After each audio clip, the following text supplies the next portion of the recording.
सुप्रभात। चार प्रकार के मनुष्य, चार प्रकार के मनुष्य। इस लोक में मनुष्य चार प्रकार के होते हैं। भगवान बुद्ध ने मनुष्यों के इन चार प्रकारों का वर्णन अगुंतर निकाय में किया है। ये कौन कौन से हैं? पहला है अंधकार से अंधकार की ओर जाने वाला मनुष्य।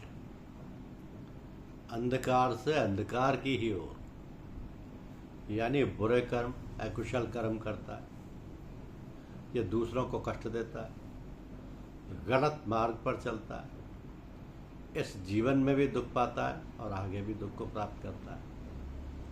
ये अंधकार से अंधकार की ओर जाने वाला मनुष्य बुरे कर्म, अकुशल कर्म के परिणाम दुख, पतन, अशांति होते हैं इसके लिए। दूसरा मनुष्य है अंधकार से प्रकाश की ओर जाने वाले मनुष्य। ये कठिन परिस्थिति में जन्म लेकर भी अच्छे कर्म यानी कुशल कर्म करता है, सदाचार, परिश्रम और धैर्य अपनाता है, अपने प्रयास से जीवन को सुधारता है, इस जीवन में सुख पाता है और आगे कल्याण को प्राप्त होता है। तो अंधकार से प्रकाश की ओर जाने वाला व्यक्ति अच्छे कर्म करता है, कुशल कर्म करता है और उसका परिणाम यह होता है कि उसे सुख, उन्नति और शांति मिलती है।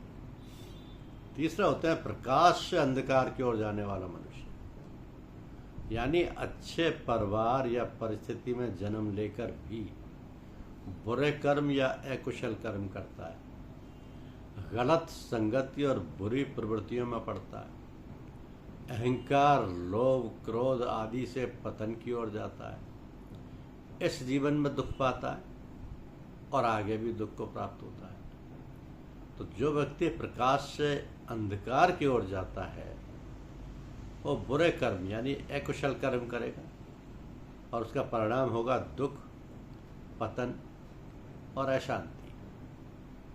चौथे होते हैं प्रकाश से प्रकाश की ओर जाने वाला मनुष्य। अच्छे संस्कार और अच्छे कर्म, कुशल कर्म दोनों करता है, धर्म मार्ग पर चलता है और सबका हित चाहता है, फिर दया, मैत्री, करुणा, सदाचार का पालन करता है, इस जीवन में सुख पाता है और आगे भी कल्याण को प्राप्त होता है। तो जो प्रकाश से प्रकाश की ओर जाने वाला मनुष्य है वो सदैव अच्छे कर्म यानी कुशल कर्म करता है, इसका परिणाम होता है सुख, उन्नति, शांति और कल्याण। तो मनुष्य अपने कर्मों का अधिकारी है, जैसा कर्म करेगा वैसा ही फल पाएगा। अपना जीवन अंधकार से प्रकाश की ओर ले जाए। धन्यवाद।